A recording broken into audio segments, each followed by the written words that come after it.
ये 29 पेज के अभिभाषण में कहीं पर भी अयोध्या का नाम नहीं है। अयोध्या में कीचड़ भरा है और जहां पर हमारे देश के आदरणीय प्रधानमंत्री जी ने 6 महीने पहले एक रेलवे स्टेशन का उद्घाटन किया था, 150 से ज्यादा बाउंड्री वाल है, ढह गई है। इतनी गंदगी है कि लगता है सारी दुनिया की गंदगी अयोध्या में आ गई है। प्रभु राम के मंदिर में जाएंगे तो सारी गंदगी को पैर से छप करके जाएंगे। और सुना है उसके निकासी के लिए 35 करोड़ रुपए अलॉट हुआ है, लेकिन पता नहीं है ये पैसा कहाँ गया है। ये मर्यादा पुरुषोत्तम राम की धरती है, वहाँ की मर्यादा को तोड़ा गया है।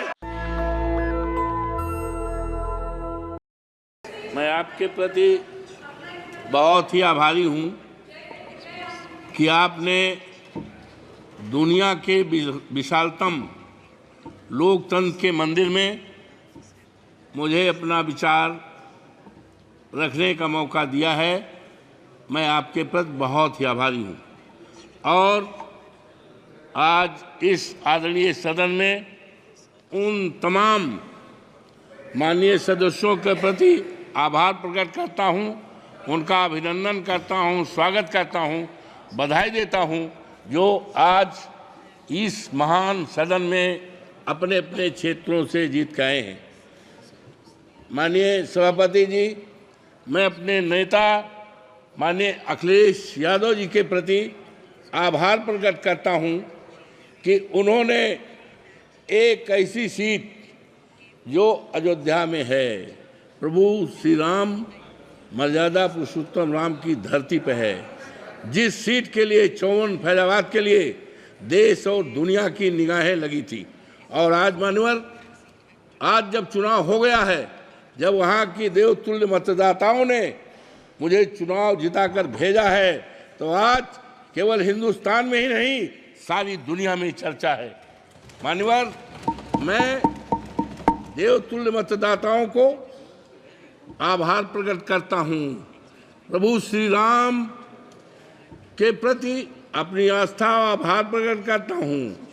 और मैंने महामहिम राष्ट्रपति जी के अभिभाषण को सुना और देखा। मान्यवर, ये 29 पृष्ठ का है, लेकिन मुझे खेद है कि महामहिम राष्ट्रपति जी का नाम यहाँ होना चाहिए था, जहाँ संसद के समक्ष भारत के राष्ट्रपति का अभिभाषण। ये दुनिया के में किस तरह के मैसेज जाएगा, हमारे देश में कौन से राष्ट्रपति हैं, उनका क्या नाम है, इसको मान्यवर होना चाहिए था। मान्यवर, मुझे बड़ा ही आश्चर्य हुआ जब ये 29 पेज के अभिभाषण में कहीं पर भी अयोध्या का नाम नहीं है, मर्यादा पुरुषोत्तम राम की धरती का नाम नहीं है, जहां से मर्यादा केवल अयोध्या में ही नहीं सारे देश में मर्यादा अंकित हुई है, उसका कहीं चित्रण नहीं है। मान्यवर, मुझे बड़ा ही अफसोस हुआ कि अभी परसों में गया था अयोध्या में, वहाँ की गलियों को देखा था, कीचड़ भरा है और जहाँ पर हमारे देश के आदरणीय प्रधानमंत्री जी ने 6 महीने पहले एक रेलवे स्टेशन का जो अयोध्या के नाम है उसका उद्घाटन किया था, 150 से ज्यादा बाउंड्री वाल है, ढह गई है। और सबसे दुखद पहलू है मान्यवर, सबसे दुखद पहलू है कि स्टेशन से आकर के केवल हिंदुस्तान के ही नहीं दुनिया के न जाने कितने लोग प्रभु राम श्री राम के मंदिर का दर्शन करने के लिए जाते हैं। 1 किलोमीटर की सड़क है, इतनी गंदगी है कि लगता है सारी दुनिया की गंदगी अयोध्या में आ गई है। अब कैसे कैसे लोग दर्शन करने के लिए जाते हैं, प्रभु राम के मंदिर में जाएंगे तो सारी गंदगी को पैर से छप छप छप छप करके जाएंगे।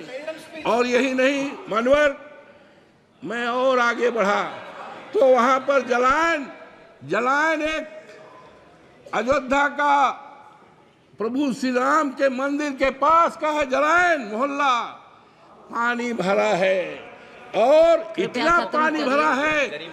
और मानवर गरीबों का मोहल्ला है, कमजोरों का मोहल्ला है, दलितों का मोहल्ला है और पानी भरा है।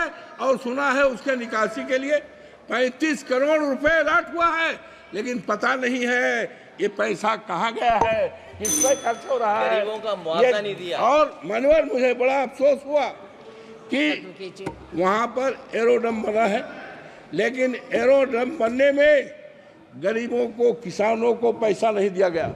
और अफसोस की बात है कि हर साल मार्च के एंड में सर्किल रेट बनता है, सर्किल रेट के द्वारा जमीनों का मूल्य का निर्धारण होता है।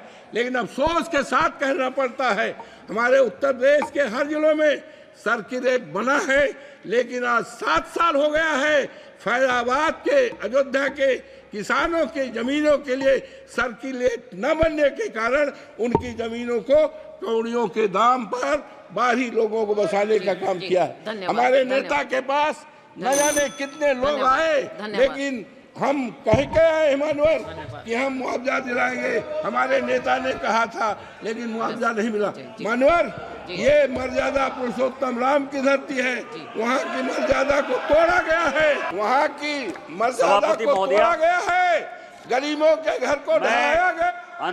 नेशनल दस्तक की आपसे गुजारिश है कि अगर इसको बचाना चाहते हैं तो नेशनल दस्तक को सब्सक्राइब करने के लिए रेड कलर के सब्सक्राइब बटन को दबाएं, फिर बेल आइकन की घंटी दबाएं। नेशनल दस्तक को बचाने के लिए बहुत जरूरी है कि हर खबर को शेयर करें, लाइक करें, कमेंट जरूर करें।